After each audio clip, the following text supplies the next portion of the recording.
प्यारे विद्यार्थियों, आप सभी को मेरा नमस्कार। मैं डॉक्टर नेमीचंद कुमावत, सहायक आचार्य हिंदी विषय, राजकीय महाविद्यालय की आपकी इस बीए पार्ट सेकेंड विषय हिंदी साहित्य के प्रथम प्रश्न पत्र की आज की इस ऑनलाइन कक्षा में मैं आप सभी का हार्दिक अभिनंदन और स्वागत करता हूं। प्यारे विद्यार्थियों, पिछली ऑनलाइन कक्षाओं में हमने आपके पाठ्यक्रम पर विस्तार से चर्चा की है और अब वो आपको याद हो गया होगा। साथ ही आपका जो ये 16 अंकों का जो प्रश्न बनता है, एक अथवा में आएगा, जिसमें रीति का तात्पर्य यानी काव्य रीतियाँ जो 3 होती है उसका लक्षण और उदाहरण सहित आपके एक 16 अंकों का प्रश्न बनता है। साथ ही एक प्रश्न नायक नायिका भेद पर भी बनता है, जो हम अगली ऑनलाइन कक्षाओं में उसको पढ़ने जा रहे हैं। और रीतिबद्ध, रीति सिद्ध, रीति मुक्त 3 काव्य धाराएँ रीतिकाल की, जिसके ऊपर भी हम पिछली ऑनलाइन कक्षाओं में 4-5 ऑनलाइन कक्षाओं में इस विषय पर हम चर्चा कर चुके हैं। साथ ही आपके 2 संप्रदाय पाठ्यक्रम में हैं, रस संप्रदाय और अलंकार संप्रदाय। आज हम रस संप्रदाय को आरंभ करने जा रहे हैं। तुरंत पिछली जो ऑनलाइन कक्षा हुई थी, जिसमें मैंने रस संप्रदाय को आरंभ किया था और भारतीय काव्य शास्त्र के जो 6 संप्रदाय हैं उस पर मैंने विस्तार से चर्चा की थी, जिसमें रस और अलंकार संप्रदाय आपके पाठ्यक्रम में हैं। और रस से संबंधित जो 2 प्रश्न बनते हैं उस पर भी मैंने चर्चा की है। मैंने बात की है आपको कि रस के प्रमुख अवयवों पर एक प्रश्न आपके बनता है और एक प्रश्न बनता है रस निष्पत्ति पर। इसके ऊपर भी मैंने विस्तार से बातें की हैं और इस प्रश्न को मैंने आरंभ करते समय ये बताया आपके कि जो स्थायी भाव है, रस के प्रमुख अवयवों में पहला रस को परिभाषित करते हुए, भरत मुनि के रस सूत्र को समझाते हुए और रस के 4 अंगों पर चर्चा करते हुए स्थायी भावों के बारे में विस्तार से बताया है कि 11 स्थायी भाव हैं और 11 ही रसों के नाम हैं और इनकी परिभाषाएं मैंने विस्तार से आपको पिछली ऑनलाइन कक्षाओं में मैंने पढ़ाई हैं। आपको याद हो गया होगा और आप विस्तार से इनको और पढ़ें। और आज हम चर्चा करने जा रहे हैं रस का दूसरा महत्वपूर्ण तत्व विभाव। विभाव किसे कहते हैं? स्थायी भाव की उत्पत्ति के मूल कारणों, चाहे विषय वस्तु हो, चाहे पात्र हो, आदि को हम विभाव कहते हैं। जैसे कोई नाटक है, उस नाटक में जितने भी पात्र हैं, आलंबन और उद्दीपन, जैसे नायक और नायिका जो है, उन्हें विभाव कहा जाता है। अर्थात जिन कारणों से हृदय में, मनुष्य के हृदय में सुषुप्त अवस्था में रहने वाला भाव उद्बुद्ध होता है, यानी जागृत होता है, आस्वाद योग्य, स्थायी भाव को वो आस्वाद योग्य बनाने का कार्य करता है, तो उन्हें विभाव कहा जाता है। यानी पात्रों को ही विभाव की श्रेणी में हम लेते हैं। नायक और नायिका एक दूसरे के आलंबन और उद्दीपन बनते हैं, एक दूसरे के आश्रय वो बनते हैं। देखिए, विभाव के वैसे तो 2 ही प्रकार होते हैं, आलंबन विभाव और उद्दीपन विभाव। आश्रय जो हैं वो इसका एक तीसरा प्रकार आपके स्तर के अनुरूप हम मान सकते हैं। आलंबन, नायक और नायिका को आलंबन कहते हैं। आश्रय का तात्पर्य कि जिसके हृदय में स्थायी भाव जागृत होता है। और उद्दीपन का तात्पर्य आलंबन की चेष्टाएं, यानी हाव भाव या बाह्य वातावरण, जिससे जो स्थायी भाव जागृत हो रहा है उसको और अधिक प्रखर कराने का कार्य ये उद्दीपन करते हैं। आग लगी हुई है जिसमें घी डालने का कार्य उद्दीपन करता है। तो विभाव के एक तरह से 2 प्रकार, आलंबन और उद्दीपन, और तीसरा प्रकार भी माना जाता है आश्रय।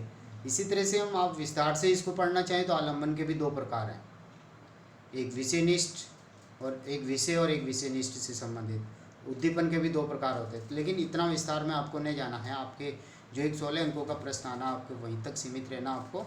तो विभाव के 2 ही प्रकार आप माने, आलंबन और उद्दीपन, और तीसरा प्रकार आश्रय को माने। और आश्रय जिसके हृदय में स्थायी भाव जन्म लेता है वो आश्रय होता है, और जिसके कारण जन्म लेता है वो आलंबन होता है। तो जैसे मान लीजिए नायक है और नायिका को देख करके उसके हृदय में स्थायी भाव रत्ती यानी प्रेम जागृत हुआ, तो यहाँ आलंबन तो नायिका उसको देख के हुआ। किसके हृदय में हुआ? नायक के हृदय में प्रेम उत्पन्न हुआ, तो नायक यहाँ आश्रय है। इसी तरह से नायिका नायक को देख करके उसके हृदय में प्रेम उत्पन्न होता है, तो नायिका तो यहाँ आश्रय होती है, और नायक को देख के प्रेम उत्पन्न हुआ तो नायक यहाँ पर आलंबन है।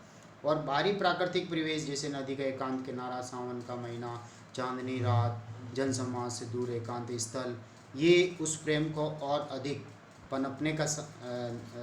पनपाने का साधन है, प्रेम और अधिक विकसित होता है, तो ये बाहरी प्राकृतिक परिवेश उस प्रेम को और अधिक प्रखर बनाते हैं, तो उसे हम उद्दीपन कहते हैं। जिसमें आलंबन की चेष्टाएं, जैसे हाव भाव, दोनों के हाव भाव एक दूसरे के प्रेम को और अधिक प्रखर बनाएंगे, जैसे आलंबन, चुंबन, कटाक्षपात, तिरछी नज़रों से देखना, एक दूसरे के लिए सुसज्जित होना, ये एक तरह से उद्दीपन है, उस प्रेम को और अधिक आगे बढ़ाने का कार्य ये करते हैं। अब हम थोड़ा थोड़ा इनका विस्तार से अध्ययन कर रहे हैं। देखिए, आलंबन विभाव किसे कहते हैं। आलंबन विभाव जिस व्यक्ति या वस्तु के कारण आश्रय के हृदय में स्थायी भाव जागृत या उत्पन्न होता है, उसे आलंबन विभाव कहते हैं। अब यहाँ एक उदाहरण है, जैसे राजा जनक की वाटिका में सीता जी को देखकर श्री राम के हृदय में स्थायी भाव यानी रति, प्रेम, श्रृंगार, प्रेम जागृत हुआ, तो यहाँ पर राम के हृदय में प्रेम उत्पन्न हुआ, तो राम तो है आश्रय, और किसको देख करके, सीता जी को देख करके, उसके रूप सौंदर्य को देख करके, तो सीता जी यहाँ पर है आलंबन। ये तो हुआ आलंबन विभाव। अब हम आश्रय की ओर आगे बढ़ते हैं।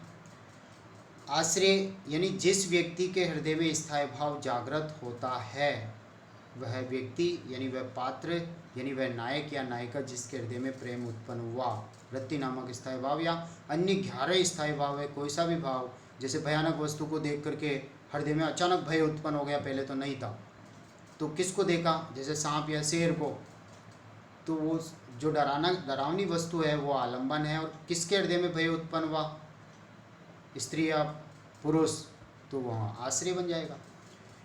और उद्दीपन, वहाँ और कोई बचाने वाला नहीं, कहीं इधर उधर जाने का रास्ता नहीं, और भयानक वस्तु उसको डरा रही है, तो इस तरह से वो उद्दीपन बाहरी प्राकृतिक परिवेश हो जाएगा।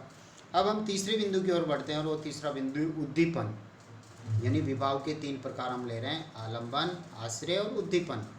ये स्थायी भावों को जगाने के बाहरी कारण हैं।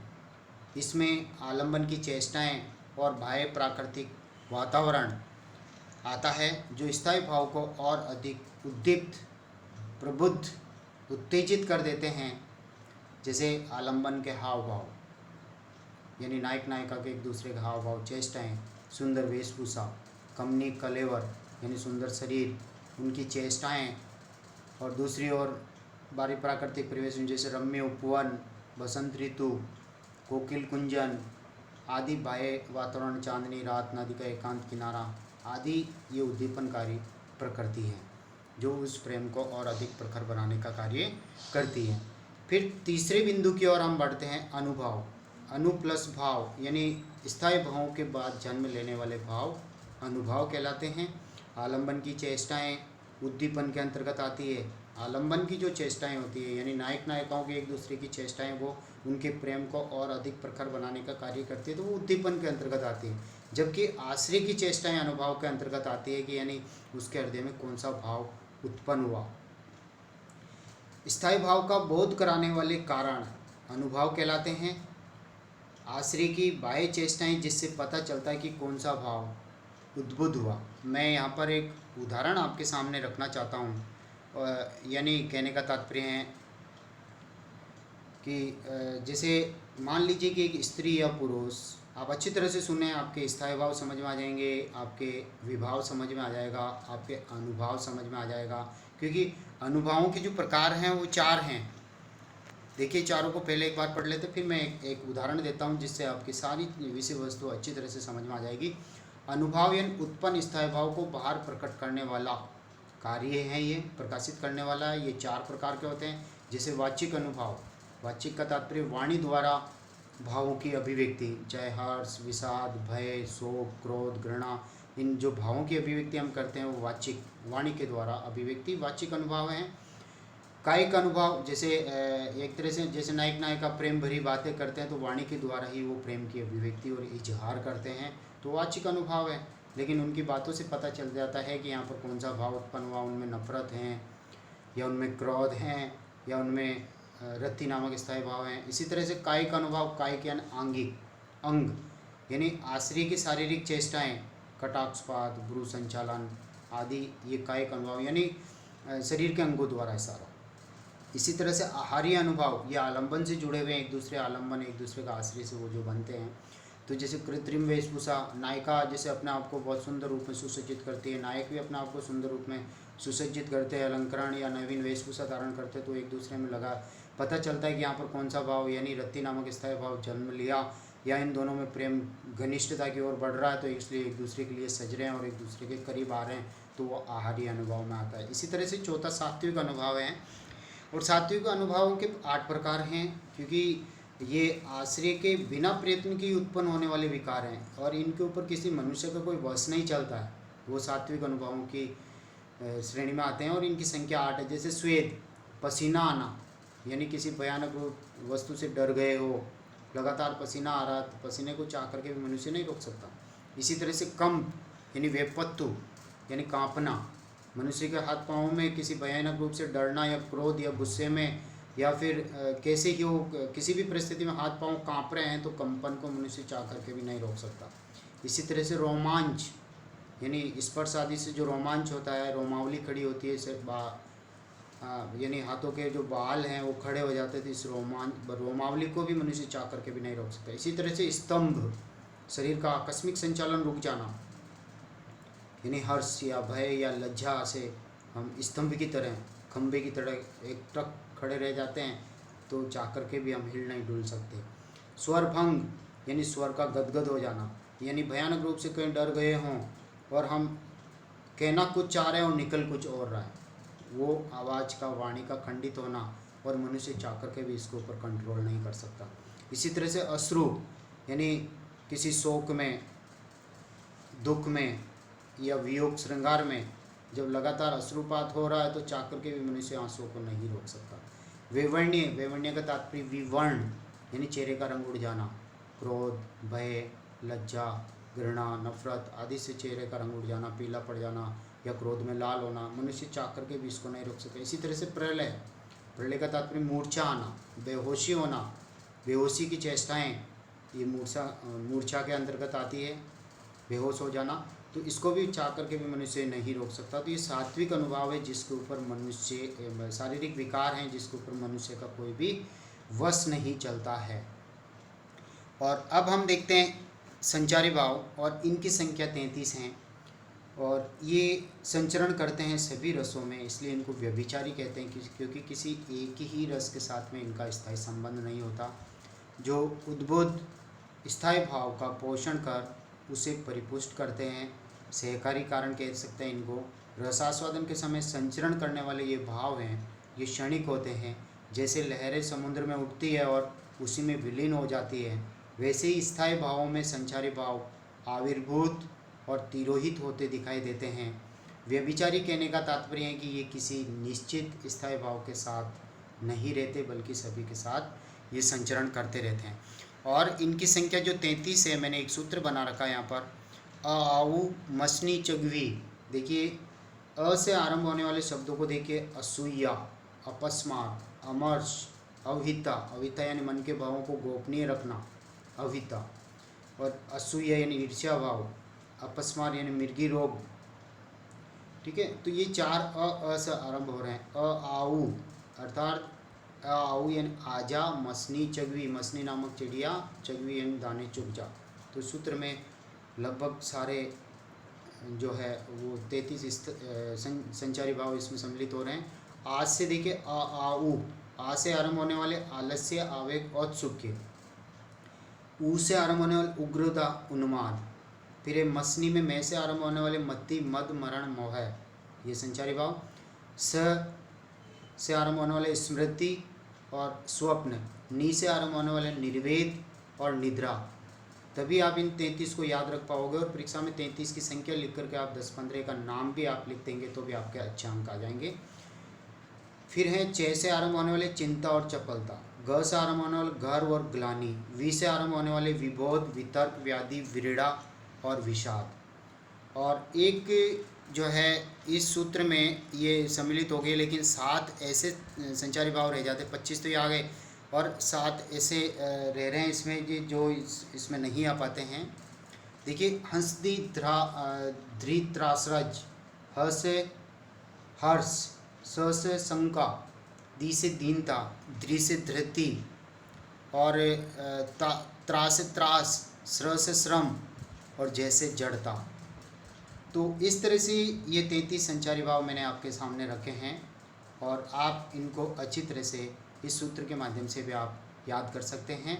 और अब मैं एक उदाहरण आपके सामने रखना चाह रहा हूँ जिससे कि ये जो है रस के जो 4 प्रमुख अवयव हैं जो आपके अच्छी तरह से समझ में आ जाए। तो प्यारे विद्यार्थियों, आप ध्यान से सुनिए। देखिए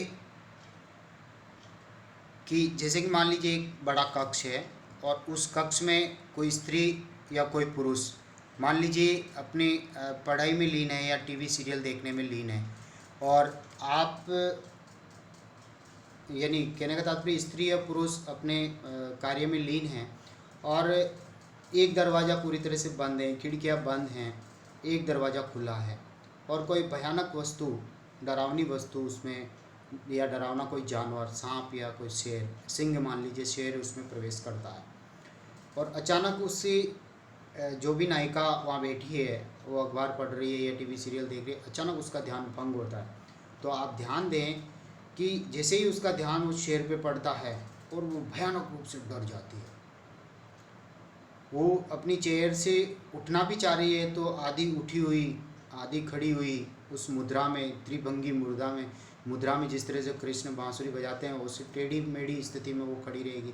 वो न सीधी खड़ी हो सकती है न वापस बैठ सकती है, क्योंकि या तो बैठी या खड़ी हुई तो क्या पता वो शेर एक कदम आगे बढ़ा दें तो उसके तो होश हवास ही उड़ जाएंगे। तो प्यारे विद्यार्थियों, सबसे पहले ध्यान दें, स्थायी भाव मनुष्य के हृदय में रहने वाले स्थायी भाव जिनकी संख्या 11 मैंने चर्चा की है। तो यहाँ पर कौन सा स्थायी भाव जन्म ले रहा है? भयानक रस की ओर परिणत होने वाला भय नामक स्थायी भाव उस नायिका के हृदय में जो पूर्व संस्कार रूप में, वासना रूप में उसके हृदय में विद्यमान था, जो अनुकूल कारण यानी विभाव का एक प्रकार आलंबन और उद्दीपन, 2 प्रकार होते हैं, तीसरा आश्रय। तो किसका सहारा पा करके, अनुकूल कारणों को पा करके स्थायी भाव जागृत होते हैं, ये परिभाषा मैंने बताई थी। तो शेर आलंबन है, उसका सहारा पा करके उस नायिका के हृदय में रहने वाला भय नामक स्थायी भाव यहाँ जागृत हुआ। अब आगे देखिए, स्थायी भाव तो भय था जो भयानक रस की ओर परिणत हो रहा है, पहला तत्व यहाँ पर मौजूद हो गया। ये स्थायी भाव ही धीरे धीरे भयानक रस की ओर परिणत होगा।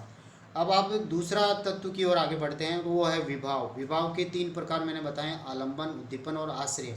आश्रय का तात्पर्य जिसके हृदय में भय नामक स्थायी भाव जागृत हुआ। कौन? नायिका, जो स्त्री वहाँ पर बैठी थी उस कमरे में, उसके हृदय में भय नामक भाव जागृत हुआ, तो वो तो हो गई आश्रय। शेर, जिसको देख करके उसके हृदय में भय उत्पन्न हुआ, तो शेर हुआ यहाँ पर आलंबन।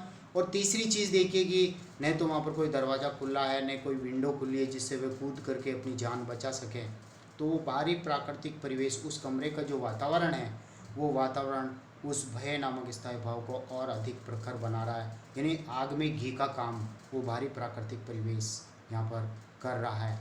तो यहाँ तक देखिए। इसके बाद मान लीजिए शेर 1-2 कदम आगे बढ़ा रहा है, मुंह खोल रहा है, दहाड़ रहा है, अपने मुंह पे जीभ फेर रहा है या फिर वो पूंछ हिला रहा है, उसके रूप रंग आदि को देखने के बाद क्या स्थिति होगी?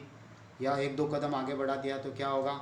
उस नायिका की स्थिति यानी जो दशा है वो तुरंत परिवर्तित हो जाएगी।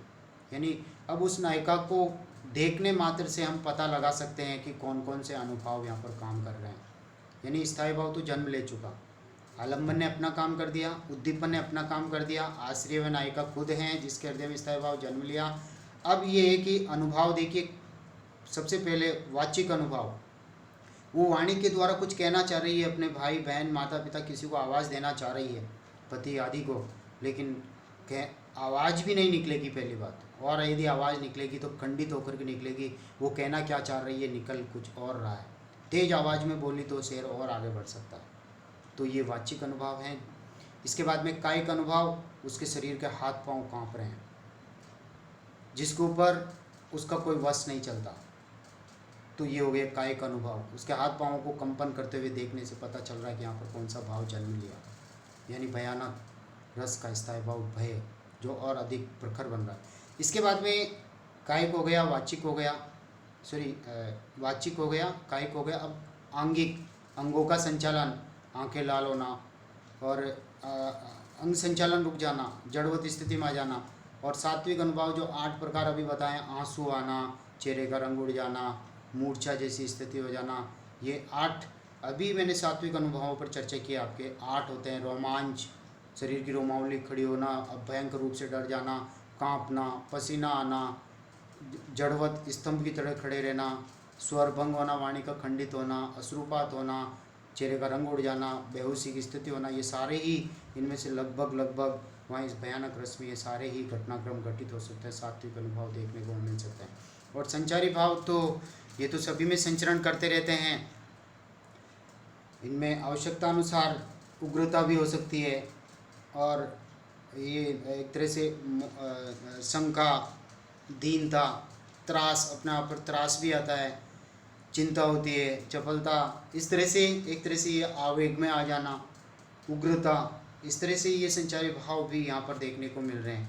तो प्यारे विद्यार्थियों, आलंबन जो है शेर, वो कुछ उसकी जो चेष्टाएं, आलंबन की चेष्टाएं, वो भी उद्दीपन में आती है, जो उस भय नामक स्थायी भाव को और प्रखर बनाती है। जैसे उसके शेर का रंग, रूप रंग, उसका मुंह खोलना, दांत दिखाना, जीभ फेरना, एक दो कदम आगे बढ़ाना, इधर उधर ताक झांक करना, ये तो सारे ही आलंबन की जो चेष्टाएं वो उद्दीपन के अंतर्गत सम्मिलित होती है। और भय नामक भाव जो जागृत हुआ, उसमें आग में घी का कार्य करने का वो काम करते हैं। तो इस तरह से ये भय नामक स्थायी भाव मनुष्य हृदय में सुसुप्त अवस्था में रहता है, और विभाव, अनुभाव और संचारी भावों के संयोग से ये भयानक रस में परिणत होता है। तो प्यारे विद्यार्थियों, आज की इस ऑनलाइन कक्षा को मैं यहीं समाप्त कर रहा हूँ। आपने इन 2 ऑनलाइन कक्षाओं में रस के प्रमुख अवयवों पर विस्तार से चर्चा हमने की है, और अब ये आप अच्छी तरह से इसको तैयार कर लें। जय हिंद, जय भारत।